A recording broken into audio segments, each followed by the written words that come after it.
Joining me from Kuala Lumpur is Hishamuddin Rais. He's a writer and social activist.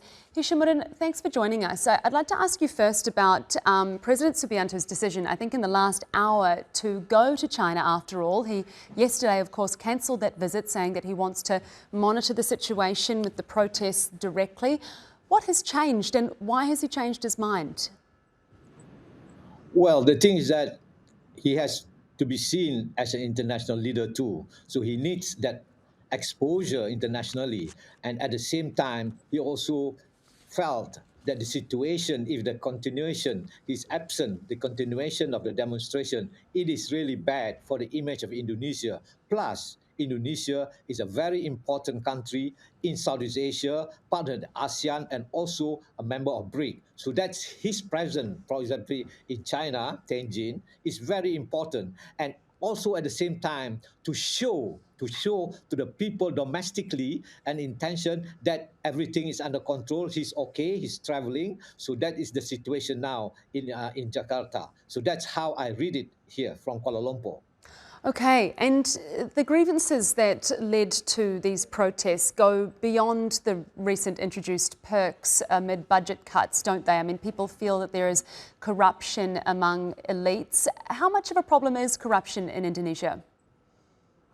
Well, before we can go to the corruption, I must go back to a very long historical thing. The moment that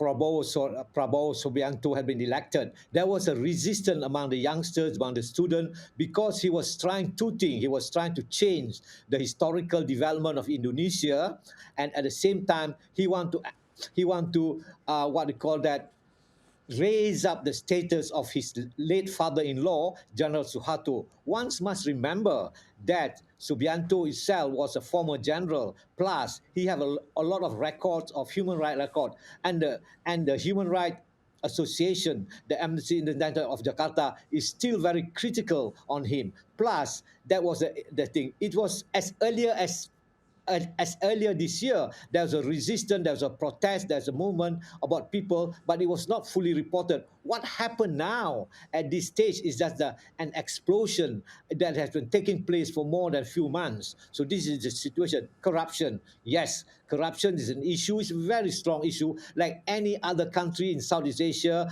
in the third world country. Is a major problems faced by the nation. Yes, they are trying very hard, but what happened is that it was an insult, as a matter of fact, to the workers, to the student, when the country was such in a dire straits of economic difficulty. The parliament have increased the pay and also some perks, and this almost found the young people, the student, the workers, and the ordinary people found this as an insult. The death of that Kojak driver, Azlan Kurnawan, just culminated and the explosion that is always ready there. Hishamuddin, you mentioned obviously the anger that people felt as the government introduced these perks, which meant I think the housing allowance was increased, a number of other perks. He's now done a U-turn and rolled those back. But are these grievances that people have going to go away? I mean, we saw the protest escalate significantly after that delivery driver was killed by a police vehicle.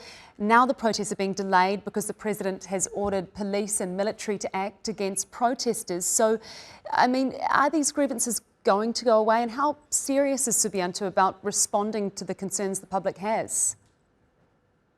I don't think so. The resistance, the demonstration. Maybe today the situation is just because Subianto, President General Prabowo, have successfully called broad united front where all members of the political parties came together, and he gave a press conference among all of them. So he's trying very hard to create a situation. Yes, he withdraw all the perks, but the images of members of parliament dancing in the parliament house when the announcement of the perks and the allowance is still stick in the mind of the younger people. Yeah, the situation. Plus, as being mentioned earlier, there's one death of the Kojak motorcycle driver, plus other people were burned to death. A total maybe 8 persons have died. So this is not yet.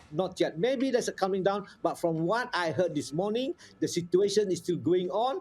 The youth is still organizing, and hoping to continue the protest. Whether this is going to be calming down, I'm not very sure. But as it is, yes, there's a temporarily a bit a ceasefire, but situation Okay. is still very explosive.